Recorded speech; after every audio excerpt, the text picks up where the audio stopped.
After 3 years ago, after I was done grocery shopping with my grandfather and I was walking home, I witnessed quite a surprising sight. What I saw was a homeless person who was denied, if not even ignored, a few extra dollars in order to purchase some food to feed his family. After lending him some cash, then looking into his eyes and seeing the sorrow and grief behind them, I vowed from that day forward to help out the homeless in any way that I can. Hello everyone, my name is Brandon, and I will be persuading you why more supportive housing should be made to the homeless, especially those in minority groups. As I'm sure many of you are well informed, our housing prices have began to go up, which resulted in the number of inhabitants going down. This led to the homeless population increasing quite a bit, and as a result, organizations dedicated to helping out these victims becoming overflown and unable to help everyone out. What makes me so credible to speak on this topic is the fact that I have researched it in a year-long project for my senior year in high school.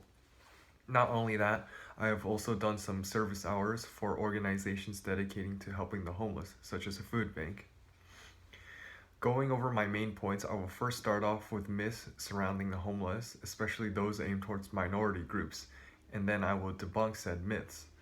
For my second main point, I will then list out potential solutions and why I consider them best to beating homelessness.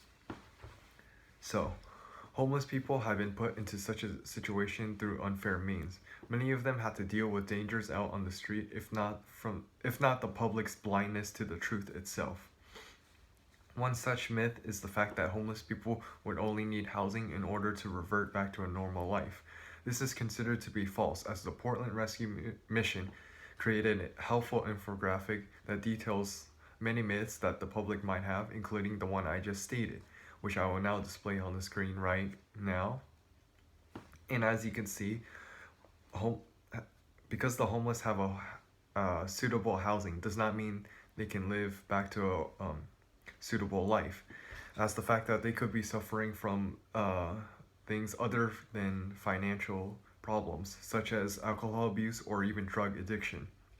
And as stated by Jordan DeVeiler, who's an associate professor, and Hans O, who is a psychiatric epidemiologist, they state that Latinos can suffer from conduct disorder or explosive disorder. Another myth would be the fact that all races are affected equally by the housing price increase. This is once again considered to be false, as economically unstable or rural families tend to suffer the most due to the fact that they are unable to earn enough money in order to afford housing, sometimes even resorting to two jobs.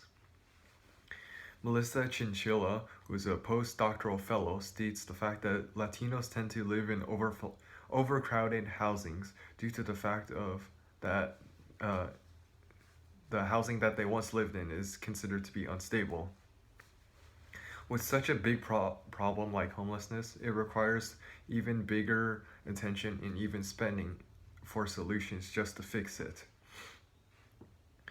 Luckily, past solutions have helped, and we can take note of this and apply it to our future solutions. One such solution would be to create more homeless villages. More detailed would be to place them near hospitals or even food banks so that the homeless would have easy access to resources in case of emergencies. If such villages were to thrive, then having a career center or even a counselor's office would be beneficial, as those can help out the homeless future, if not mental problems that they might be suffering with. Another solution that has worked in the past would be to partnering up treatment organizations with housings. One such example was with the City New York Agreement of 1990, which had supportive housings that were much cheaper and much more effective as opposed to individual organizations.